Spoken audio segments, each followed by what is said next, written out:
అనేక మంది దేవతలను ఆవిర్భవింపజేశాడు. యజువంశంతో పాటు క్షితౌ అంధక వృష్ణీనాం వంశే వంశభృతాం వరహ పరయా సుశుభే లక్ష్మ్యా నక్షత్రాణం ఇవోడురాట్. అదిగో అక్కడ కూర్చున్నాడే, వాళ్ళ వంశాలతో కూర్చుని అంధక వృష్టి వంశముల మధ్యలో కూర్చుని ఎలా కనబడుతున్నా అంటే నక్షత్రాల మధ్య చంద్రుడిలో గోచరిస్తున్నాడు. నిర్జరులను తారకలలో చంద్రుడివై మెరయుదువట వర త్యాగరాజనుట గరుడ సేవ చూడ వరదరాజ నిన్ను కోరి వచ్చేరా మృక్కితిరా అని త్యాగయ్య అన్నట్లుగా నిర్జరులను తారకలలో చంద్రుడివై మెరయుటవట. కానీ కూర్చున్న వాళ్ళు అందరు ఎవరు? వృష్ణి, అంధక, యదు వంశీయులు అందరూ కూడా దేవతాంశ సంభూతులు. వాళ్ళ మధ్యలో కూర్చున్నవాడు దేవదేవుడైనటువంటి నారాయణుడు అని చూస్తూ ఒక్క మాటతో విషయం చెప్తున్నాడు. ఇంద్రునితో పాటు దేవతలు అందరూ కలిసినా ఎవరి ముందు నిలవలేరో ఆ శ్రీహరి మానుష రూపం ధరించి అక్కడ గోచరిస్తున్నాడు. యస్య బాహుబలం సేంద్రాః సురా సర్వ ఉపాసతే సోయం మానుషవన్నామ హరిరాస్తే హరిమర్దన. అహోబత మహద్భూతం స్వయంభూర్యదం స్వయం అదాస్యత పునక్షత్రం ఏవం బలసమన్వితం. అహోబత, ఎంత ఆశ్చర్యం!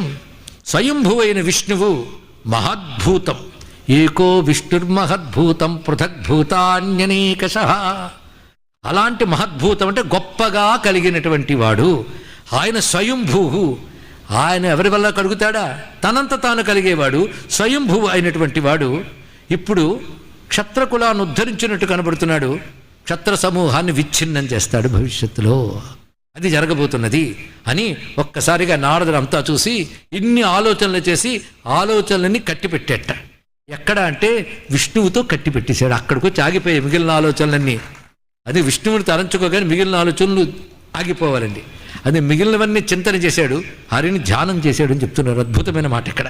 హరిం నారాయణం ధ్యాత్వా యజ్ఞైరిజ్య. యజ్ఞములన్నీ ఎవరిని ఆరాధిస్తుంటాయో, యజ్ఞములన్నీ ఏ పరమాత్మను ఉద్దేశించి చేయబడుతుంటాయో ఆ పరమాత్మ సాక్షాత్తుగా హరి నారాయణుడు. ఆ విధంగా మానవ రూపంతో అక్కడ కూర్చున్నాడని చూసి కళ్ళారా చూసి మనసారా ధ్యానించాడు నారదుడు. అలాంటి నారదుని సరైన స్థానంలో కూర్చోపెట్టి, ఉచితమైన ఉన్నతమైన స్థానంలో కూర్చోపెట్టి గౌరవించి, ఇప్పుడు నేను సత్కరించవలసినది ప్రథమ సత్కారం, ప్రధాన సత్కారం, అగ్ర సత్కారం ఎవరికి చేస్తే క్షేమంగా ఉంటుంది అని అడిగితే భీష్ముడు చెప్తున్నాడు. నాయనా ఎవరికి చేయాలి అంటే ఆచార్యుడిని, ఋత్విక్కుని, సంయోక్తని, స్నాతకుని, ప్రియమిత్రుని, ఉత్తమరాజుని, ఈ 6 ఒకరిని మొదట సత్కరించాలి. వచ్చిన రాజులందరినీ